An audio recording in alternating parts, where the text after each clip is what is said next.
sa lubog o paglubog po ng bangka sa Eastern Indonesia noong weekend ay kay Tony Harianto. Kasabi po ng isang rescue group, ang pagdami ng bilang ng mga missing ay batay sa report mula sa kamag-anak ng mga biktima.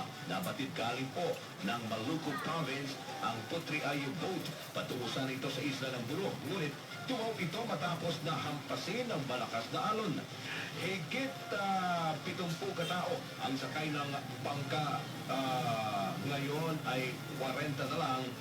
O gayon, 40 lang po ang capacity ng nasabing bangka.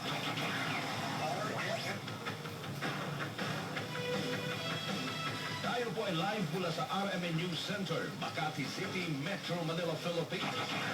Isang mahigit sa 5,000 pwersa ng mga anchors, reporters at correspondents ng Radyo Mo nationwide. Inyo pong narinig ang RMN News Nationwide ngayong araw ng Martes, June 19, 2012. Kasama mo sa serbisyo publiko. Ako po si Rod Marcelino. At ako naman po si Johanna Magbag. At RMN handang tumulong sa iyo. Live via satellite.